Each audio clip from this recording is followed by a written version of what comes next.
Good morning, everyone. We are back this Thursday. Good morning. We are going to talk a little further with our subject, let me see the Psychopathology of the laws. slide, yeah. Let me see the slide.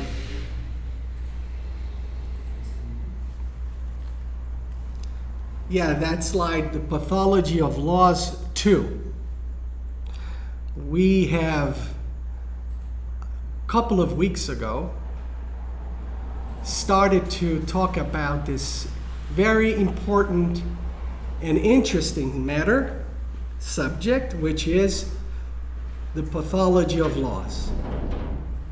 So I think that we can talk some more, understand some more about the pathology of laws, so that we can begin to discuss and conscientize a better understanding of what is happening, what happens within us, what happens with every human being, but in this case, specifically those with power, right?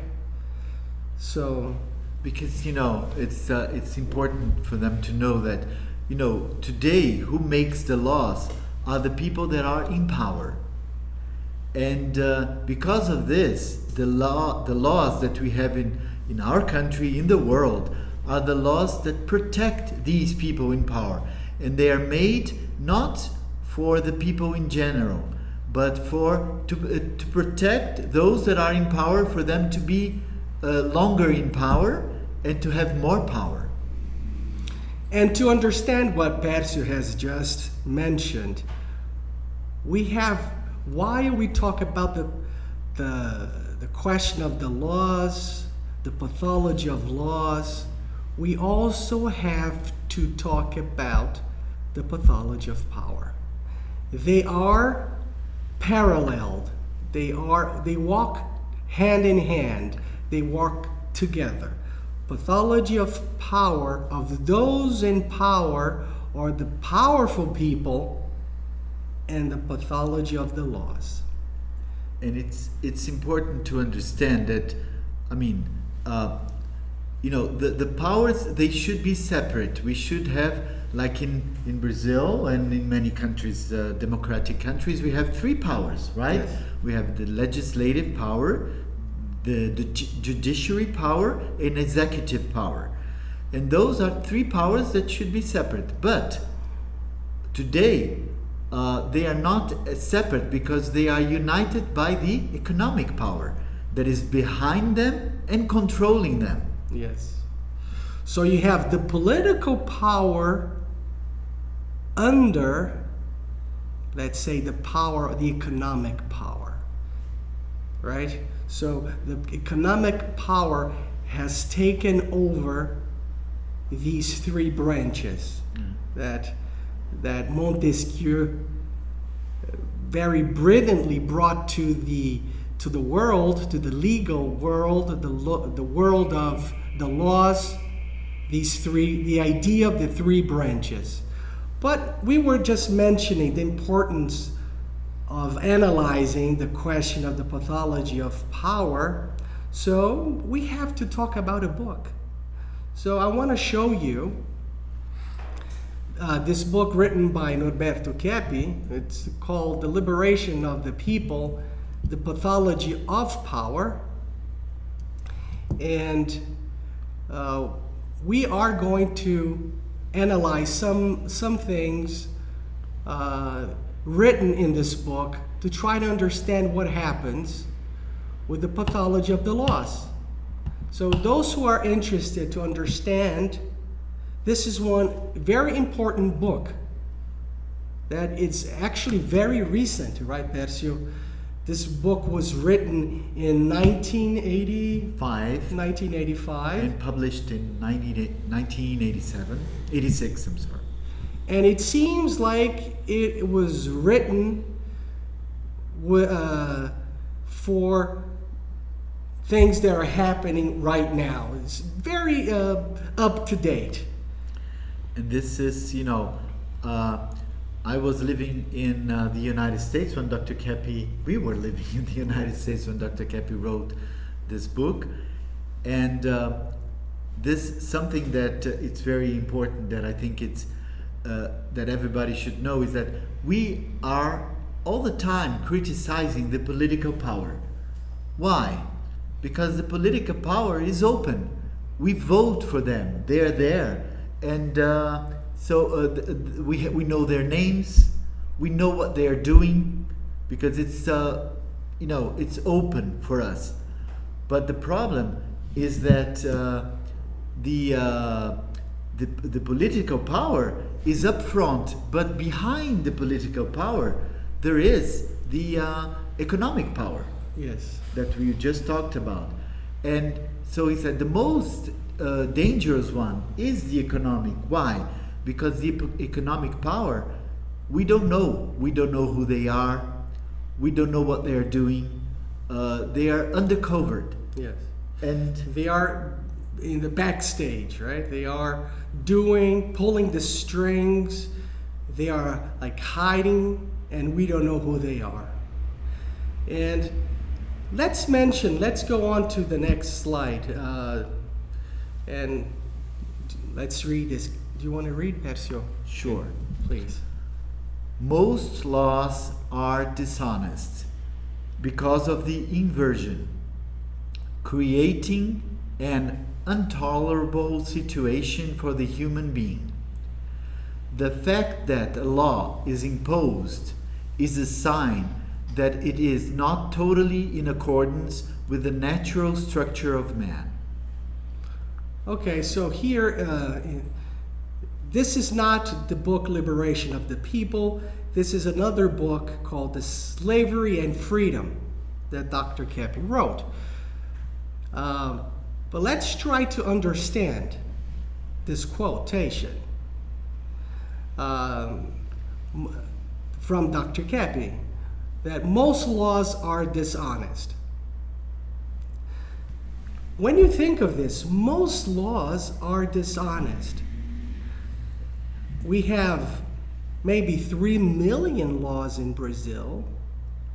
If you take in consideration the entire body of laws, and if you try to understand what is happening, you come to an understanding that the most part of the laws are dishonest. And why these laws are dishonest? So Dr. Keppe talks about the inversion. I think we have mentioned the concept of inversion that Dr. Keppe discovered during the 70s. Around 1976, 1977, Dr. Keppe discovered the phenomena that he called inversion. Do you want to say something, Pérsio, to explain what is this phenomena of inversion?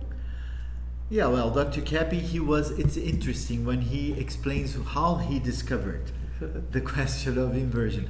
He was writing the book Liberation, and he had written almost all the book, and then he was in a session with a client, and suddenly the client was talking about a situation, and he felt like he was going out a little bit and seeing the situation from up above. Up above. Yes. And then he came into his mind that if the person is doing something wrong, if the person likes what is evil, and it's because if he does things that are wrong, it's because he sees an advantage for his life, for himself. So what you're saying is the person is doing something because he believes is good for him. Exactly. It's not that he's doing something that he believes is bad for him. Like I'm going to do something stupid. No, he thinks that he's going to in some way is beneficial exactly to him, right? He's going to have a benefit out of it. And it's very interesting because when we talk to many people say, oh, go to heaven. Why? I mean, why go to heaven with the angels? What a dull situation. Yes. It's so boring. They're playing harps, like the angels playing harps. And there is no excitement. Nothing to do, no parties. No excitement. What is really exciting is hell. Yes. Because hell is, it's a lot of parties and everybody going out and drinking and taking drugs and dancing. So people have this idea that what is exciting is what is evil. Yes. And what is good is dull and boring. Yes. So, and that's what we do. We follow what is evil because we think this is the best. Or if we, to protect us, in order to protect us, we have to lie. And this is an interesting situation. When you think about inversion and those who operate with the law system, the legal system, and imagine this idea that you are entitled to lie. It's okay to lie because the lie is your protection. So in Brazil, for example, and in other countries, there is this idea of presumption of innocence. So every criminal has the right to a legal squire or lawyer, a legal defense, to prove whether he is guilty or innocent. But how does it happen in practice? Do you think that the lawyers or the legal system is he protecting the actual truth, or the criminal or the dishonest person is going to try to lie and prove that his lie is correct? So you have to prove that that specific individual actually committed a crime. But in many cases, there is some kind of illegal, unlawful action that he has done, but he's going to continue lying and lying and lying to prove that he did not commit that crime. Why? Because the law in Brazil actually sees no benefits in the person coming clean and telling the truth or accepting his mistakes. If you do that, it's going to be worse for you. If you accept that you have committed a crime, you're going to be condemned. So people actually believe, as a strategy, as a principle to protect your client, you are going to show a different aspect of the reality. You're going to lie. You're not going to say you're going to lie because this is unethical. Lawyers will never admit that they are lying. They will say, oh, I didn't know, or my client told me something different. But in truth is, deep down, in many cases, I'm not turning this into something general. Of course, there are honest lawyers and honest judges, but I'm saying that there is a big flaw in our system that allows this idea, inverted idea, that crime, after all, pays. O crime, no final das contas, ele é válido, né? Compensa. So, why? Because you're gonna get away by lying. Right? But it's the same idea in education. It's like we are educated this way, and we are raised, and we continue to have the same ideas. For example, if you come home, and your kids are playing, and you see that your couch is there is a stain in the couch, and you ask, "But who did it?" And the kid doesn't say anything. "No, I didn't do. So you don't know who did it, and what do you say? Okay, so what can I do? Nothing. But if your kid comes and he says, "No, I didn't do it," they say, and it's okay. But if they come and say, "I did it," what are you going to do? You're going to punish him. Yes. Because he did it. Oh, you said you did it, so now you have to go out because you commit a mistake. And but if you don't say anything, it's okay. You can get away with it. Yes. So that's the idea. The idea is that if you tell the truth, you're punished. But if you don't say anything or if you lie, then you can get away with it. Yeah, the inversion that the truth is what punishes. The truth, of course, that Christianity, Christ taught the opposite, says the truth will set you free. The truth will set you free.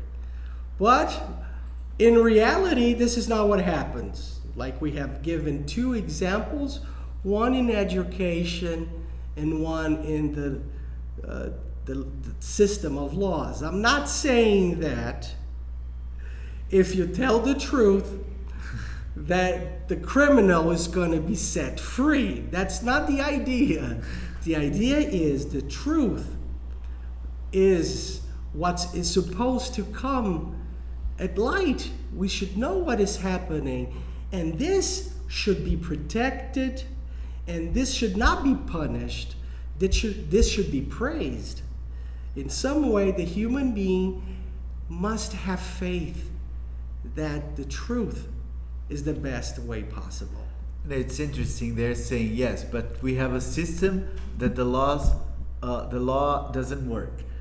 Yeah, no, it's true, because as you said, in our system, if you tell the truth, you're going to be punished. So the legal system has a problem there, because we are inverted, the legal system is inverted as we are.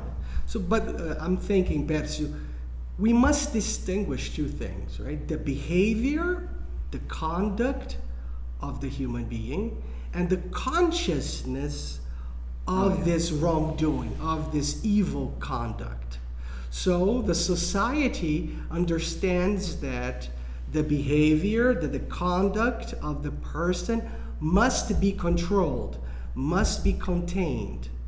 We all agree with this, but the consciousness of the mistake, the consciousness of the errors, the consciousness of what the person has done wrong, this must not and should not be censored, right? So there are two different things. So if the individual is dangerous, we must take actions to put this person aside so that he won't commit this action again.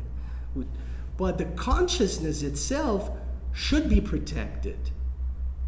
The truth should be what is at the end of any process of the process of due law must be protected. The truth has to come out.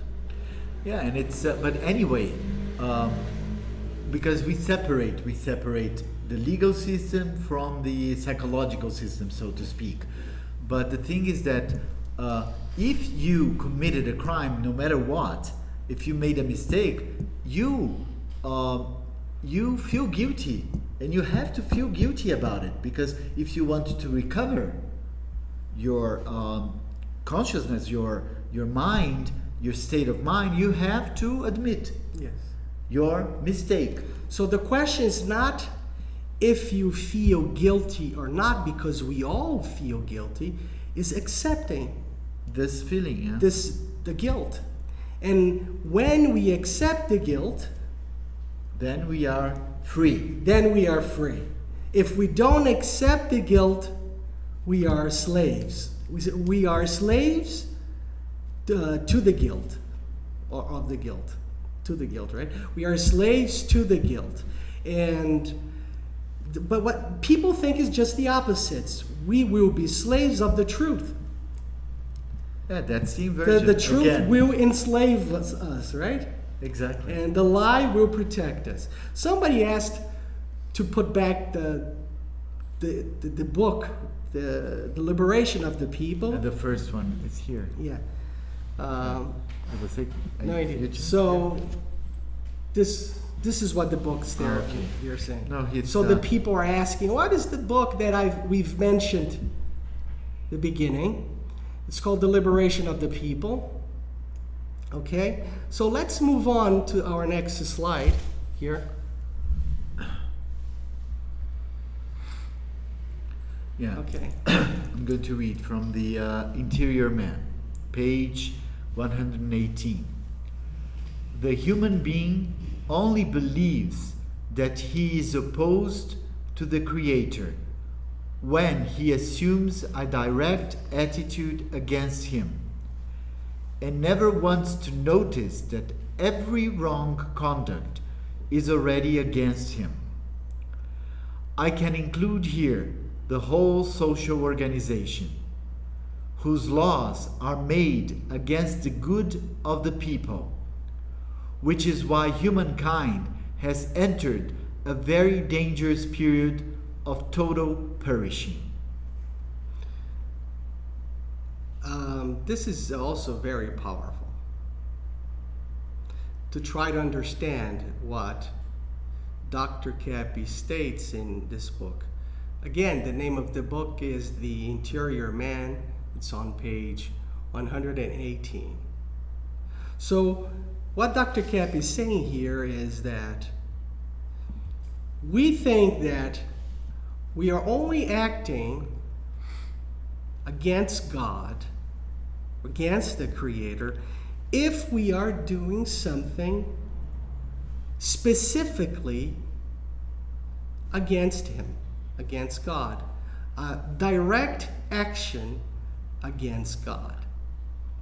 But what we can see here, this is not only this way. It's much more, let's say, our attitude goes way beyond the things that we think we are doing. For example, people from the mafia or the mob, they go to the church every Sunday. They That's pray. true. So they believe that they are very Christian. They are very close to God because they follow the church. But during the week, they kill. So it's like a big division. God is in the church, but not in society. God should not be in our legal system. Yeah. Right? That's the idea. If I do something, let's say, if I do something wrong, or not even wrong, let's say if I do something humane, I'm not doing something against God because God is in the church. God has nothing to do with our legal system. We should organize ourselves as we see fit, right? So man has replaced God by thinking that his reason, that science, will answer all of the questions. We are here to organize ourselves without God. But we see this is okay. We are not doing something against ourselves. We are not doing something against God, because God is something spiritual, transcendental, has nothing to do what is happening here on earth. Right? It's kind of taking away ethics out of the equation. God has nothing to do with laws, because laws is something practical, just to discipline people's behavior, but it's not really very important. So this is what this excerpt of Dr. Keppe's book is pointing out. And then he's saying here that if we do anything, and if we have any wrong conduct, we are going against God. Yes. And ourselves. Yeah, and ourselves. Right? We're going against God and ourselves. And this is really, really stupid, because look what is happening with humanity. So you can ask yourselves, do you think the world we live in, do you see actually freedom? Are we really free? Are we really enjoying happiness? Are we really healthy? Criminality, the crimes and injustice, are they getting better? Are we competent enough? The human beings, are they smart enough to, let's say, manage humanity on our own? Well, I think the situation that we are living now shows very clearly that we have failed. And it's interesting, in the quotation before, he was saying that if the laws were fair and just, they did not have to be imposed on people, because they are imposed because they are not fair. Yes. There is no really, it's not a common sense, not a natural law. A natural law in the relation of a divine law. Because if the law is not divine, it has to be imposed. Because it's not natural. So we were talking about freedom. Do you think you're really free? I have another part here. Next slide. It's from Universal Man, page 43. He says, "What they call freedom is one of the greatest myths of modern civilization. 1. Because there is no freedom of thought for the people. 2. On the contrary, freedom is exercised by power, in the sense of dominating it with its unjust laws. 3. And in the transcendental sense, the freedom that they claim to have been found to practice the evil is punished as the greatest deception." So, Pérsio, I think we have two important things to discuss.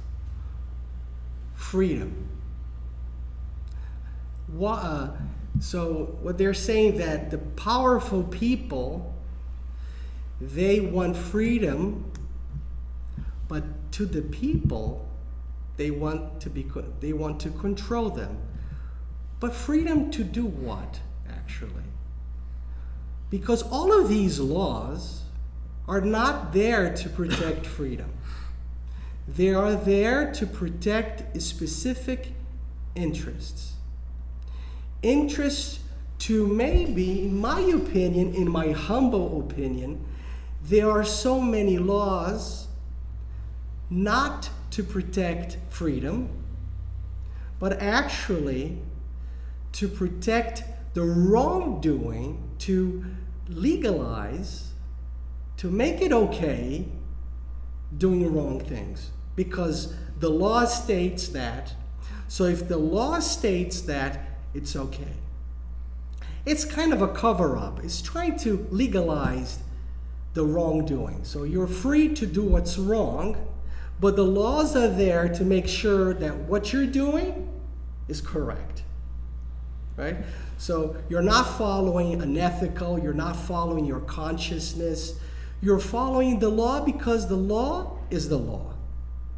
And the law has no compromise with justice.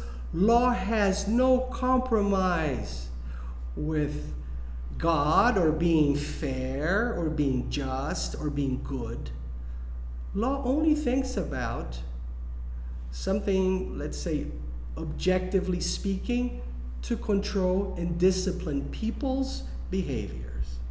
So many times, in order to be fair and just, you cannot abide to every law. Otherwise, you'll never be free. That's something really interesting. If you're going to obey every single law, forget about freedom. You're going to live in a society that is controlled, manipulated, but we're not talking about freedom. And the laws are there to protect the people's freedom, right? And not take freedom away from the people. It's interesting. I always like to give examples of movies because I think that movies are very, very good for people to understand. And there is one movie, I think on Netflix, that is Robert. The name of the movie, Robert Gainwell. I don't remember exactly the name, but it's about England. Because everybody thinks that in England it's a rich country, people have money, and it's about a guy that he is a worker and he gets sick and he gets a heart attack and he goes to hospital. He's because they have a universal health system there, so he's treated, but then he goes to another place where he has to have benefit from the government because he is sick and he cannot work. And there is an interview of a person, and the person thinks that he's fit to go back to work, but his doctors say that he cannot go to work.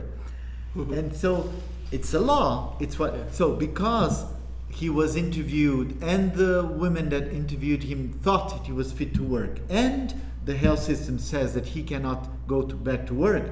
He cannot go back to work, and he cannot get his benefit. And what happens?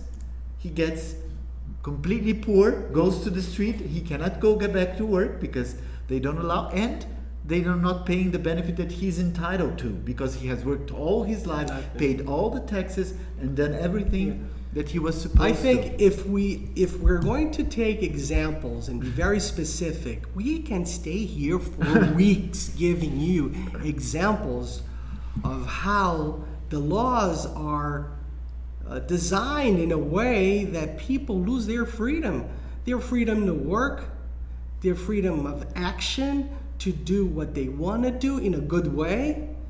But the law tells you you can't do that. And one of the very clear examples is our labor laws.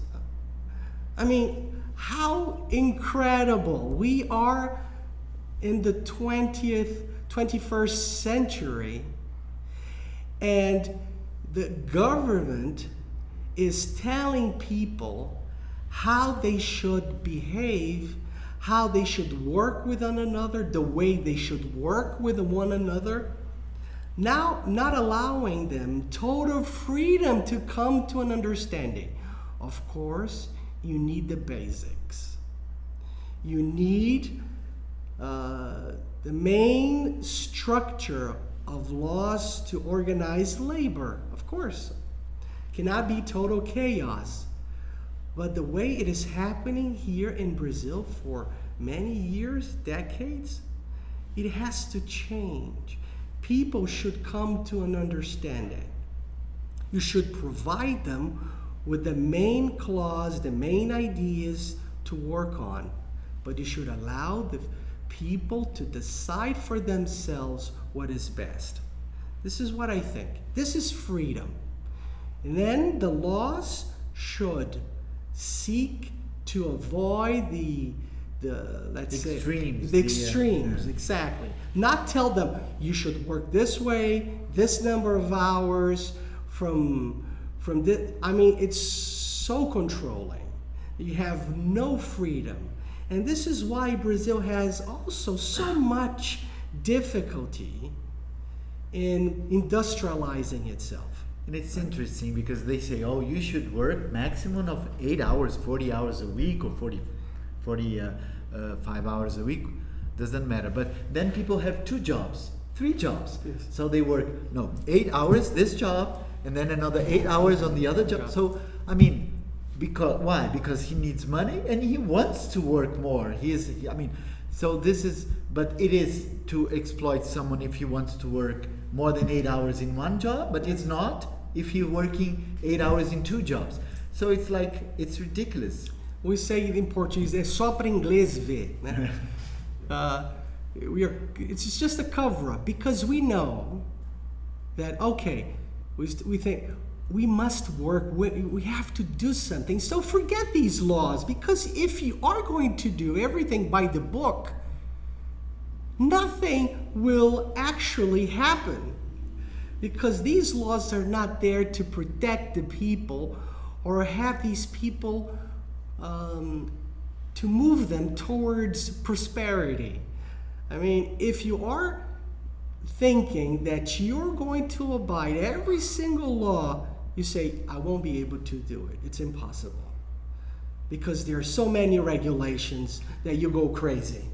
But what is interesting is that most, as I said, most of the laws are done by the powerful people to the powerful people. Mm-hmm. So they are not, the laws should be here to protect everybody. Everybody is equal. But some people are more equal than others, right? But the laws are not made to protect everybody. The laws are made to protect a few, a group of people, very small group of people. Okay. So our time is running up, so we are moving to the next slide. And that's from the book Liberation of the People, on page 10. There are several kinds of difficulties for the people who take the reins of their destiny. Those who have the power are not willing to abandon it. 2. All the people who tried to change the status quo were sacrificed. Christ, Socrates, Martin Luther King. 3. Society was organized with laws that favor the owners of the economic power, so they must be changed. 4. But I believe that the greatest difficulty among all has been the inexistence of a science which would explain the social phenomenon. I think we have it now. Just use it. The human being always had the idea that it was enough to change some things that humanity would improve. It is nothing like that. We will have to change practically everything in order to achieve a well-being that we are entitled to enjoy. It should be a basic, total change. So you're thinking, oh my God, we have to change everything. It's a big deal. Wow, so much work. But there is one thing that the science of Dr. Norberto Keppe has done that will make this dream possible.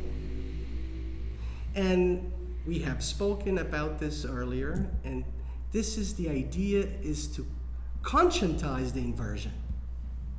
So we should not think, oh, we should change everything. Everything has to be changed. It's a tremendous, huge work that we should do. But if we help people to conscientize this question of the inversion, the pathology of power, the pathology of laws will be dealt with accordingly.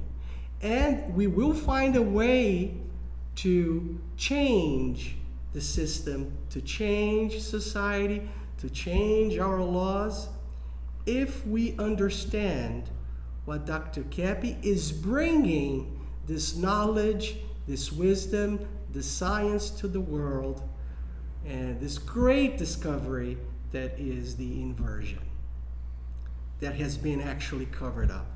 And it's interesting because we don't need just to, because people think, oh, what am I going to do in practice? You don't need, I mean, if you conscientize this little by little, you change your behavior and things in your life, you don't accept anymore things as they are. Yes. And you, little by little, in your environment, you change things. So this is, I mean, the conscientization of it is the most important of all. Once you're you conscientize, your attitude changes, and things change little by little by themselves. And it's also that idea of dealing with the symptom or working the cause. So what are we going to do? Do you prefer to change everything, work with the symptoms, and nothing happens? Or we should fight and go straight to the root cause of the problem, which is the inversion. Right? Exactly. So the idea is to conscientize inversion and not to change all of the laws, because if we do that, we are just replacing one law after another, but the spirit still the same. And that's what we've been doing, right? Right. We are changing one law for another and doing the same thing. All right, so let's move on to our next slide. Because we got a few minutes left. And this slide was shown earlier, previous weeks, but I think this is very important. This slide is Edward Bernays again. This is the nephew of Sigmund Freud. And it's not only what I'm trying to say here is not that we are the ones who are the only ones who are bringing this knowledge. I mean, look at this. This is Edward Bernays, and this is very serious if we understand what he wants to do. This manipulation, this social manipulation. And this is, if we stay unconscientized, if we do not understand if the question of the inversion, we will be manipulated on and on and on forever and ever. So I want to bring this to your, so I want, Pérsio, let's read this so that people understand what I want to say. The conscious and intelligent manipulation of the organized habits and opinions of the masses is an important element in democratic society. Those who manipulate this unseen mechanism of society constitute an invisible government, which is the true ruling power of our country. We are governed, our minds are modeled, our tastes formed, our ideas suggested, largely by men we have never heard of.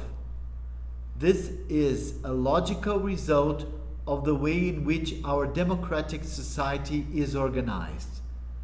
Vast numbers of human beings must cooperate in this manner if they are to live together as a smoothly functioning society. Yeah, so this is very interesting. Why? Because if the human being is not ready to take up responsibilities for his actions or trying to know himself, to become aware of his inner universe, his intentions, or to conscientize himself of this inversion, this is what is going to happen. We are going to allow the powerful people to dictate what to do or not to do, and we are going to stay always aside of everything that is happening, alienated, because we are not aware, we don't know ourselves, and in this state of unconsciousness, we are easy prey. The powerful people can manipulate us, like just this example of this book that Edward Bernays has written 80 years ago, or even more, to say that we are manipulated, that the people, we are all manipulated. And how do they manipulate us? With everything they can, the media and the system of laws. This is the pathology. And we allow this to happen. Why? Because we don't want to know. We are inverted. And this is the key point here, this aspect. We have to be aware of this inversion. We have to understand why this happens.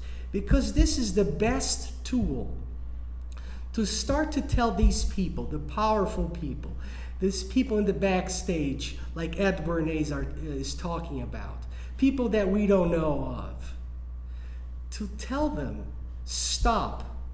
We don't take this anymore. You are destroying society, you're destroying the world, but they are trying to keep us alienated. The more and more alienated. So this is the tool, this is the science that Dr. Keppe is talking about. This is the way that we can start to take up responsibilities of our actions and understand what is happening to us and to society. And it's important for people to know, because people have this idea in general. Oh, I pay my bills, I pay my taxes, so I'm a good person because, I follow all the rules and I follow all the laws, and I'm a good person because of that.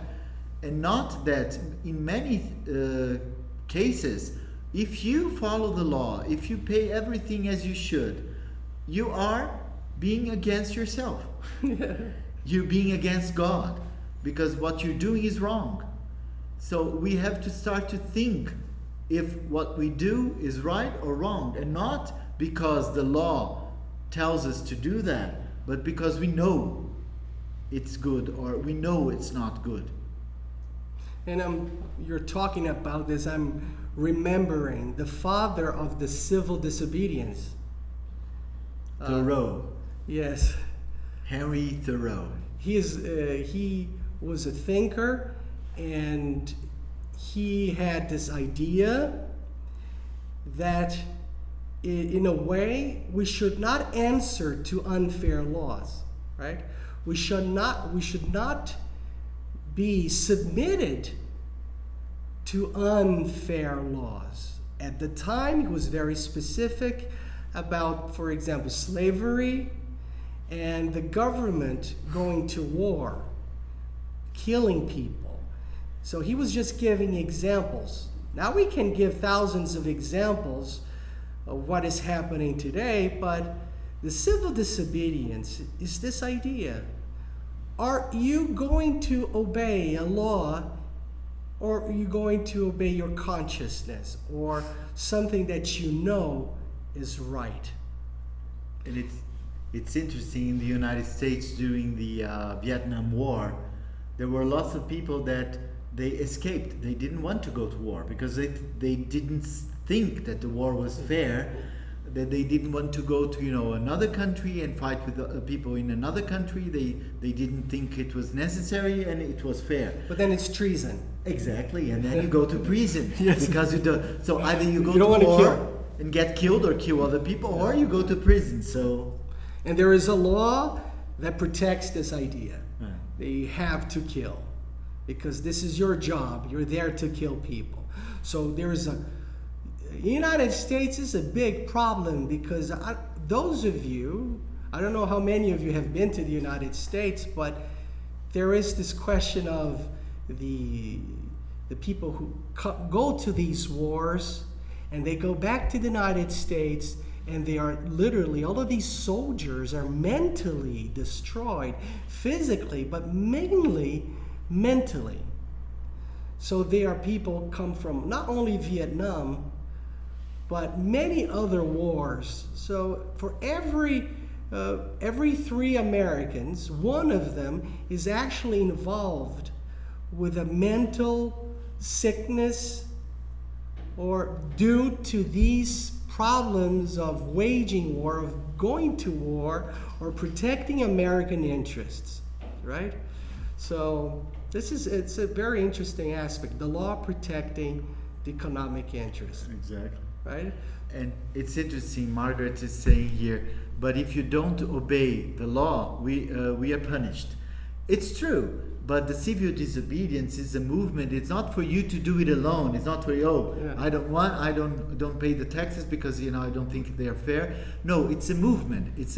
If a lot of people start saying no, it's wrong. If 70-80% of the people say no, it's wrong, I'm not going to do it. If everybody was conscious enough to do that, then they wouldn't be able to do anything. They are not going to put 70% of the population in prison. Well, actually, that's the idea of democracy. The Congress is there to protect the interests of the people too, right?